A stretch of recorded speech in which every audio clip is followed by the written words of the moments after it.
Hello everybody, my name is Tay Rodriguez and this is my leadership presentation. A little bit about me.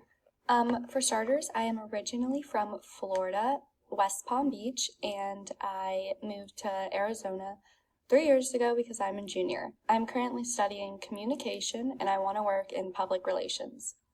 I have kind of 3 pets. I have a dog in Florida, her name is Jelly Bean, and then here in Arizona, me and my roommate have 2 cats, Kylo and Leia.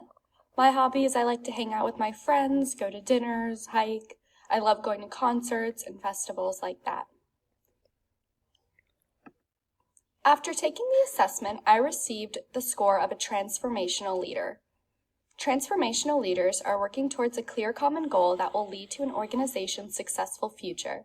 They encourage participation and strive to create a dynamic, open, and engaging environment. These leaders form connections with their members, which allows them to give the correct job to the correct person, understand what a member needs, and create a positive work environment that encourages participation from members. These leaders love to get involved with their subordinates to know and understand them better compared to another leader. Stein describes an effective transformational leader as one who is always focused on making the organization the best that it can be. This includes asking for opinions, gathering ideas, and making sure that every person on the team feels included, heard, and valued. From Jobert 2024, which is an outside source. I agree with the assessment. I think that I could be a transformative leader. I believe that I have similar traits as these leaders. These leaders want to have relationships with their team. I feel like kind of reading it, it kind of seems like the workplace is kind of a family and you guys all work together to get these goals done. In the book, it named 4 main traits of a transformative leader.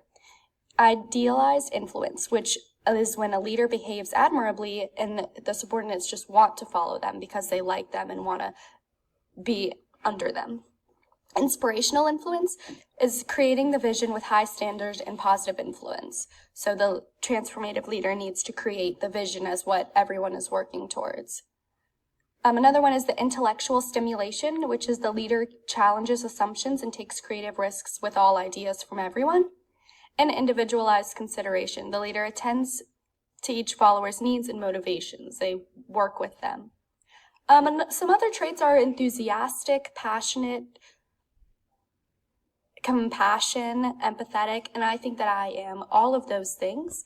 As a leader, I would care for my workers and I would want them to feel like I support them, because then they would be happier to come to work, in my opinion. A component of supervisor-subordinate communication from Chapter 7. I believe that the high leader-member exchange theory, high LMX, relates the most to this leadership.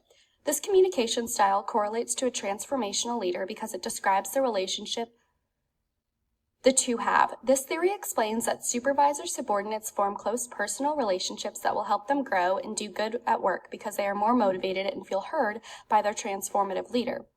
Supervisors likely consult with subordinates in decision-making and they may work jointly on projects. Supervisors may give career advice and guidance, especially for subordinates with career aspirations. The communication goes beyond work issues to include more personal information about life away from work, and perhaps the pair even socialize together.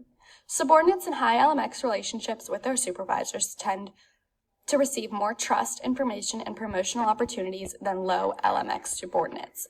From Kramer and Beisel 2020, our class book. Some potential barriers that a transformative leader can come into. I think a risk of burnout is when you're entering the workplace and you want to change and go towards a common goal, that you could be asking too much at once from the subordinates and they might just burn out. Another one could be overstepping. This leadership is a lot about forming close relationships and some people might just think that that's inappropriate in a workplace, so you have to be careful with how you form those bonds. Another one could be lack of trust. Subordinates might just not trust you as being their boss, so it could take a lot longer to gain these relationships. And another one could be not a clear enough vision. As I said, that transformative leaders want to work towards one vision for their organization, and it could be that subordinates might not think that that is a detailed enough vision, or it's kind of not short enough, it's too long, it's not detailed to one specific thing. So in conclusion, Overall, I receive the transformational leadership as my leadership. Transformational leaders are working towards a clear common goal that will lead to positive changes in an organization. They strive to create an open work environment that will encourage members to collaborate and voice their opinions, which will lead to positive changes in the organization.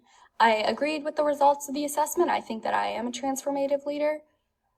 Transformative leaders should embrace the high leader-member exchange theory because it will help them form bonds with their subordinates.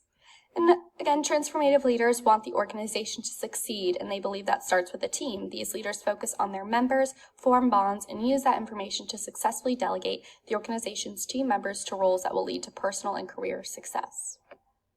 Thank you so much.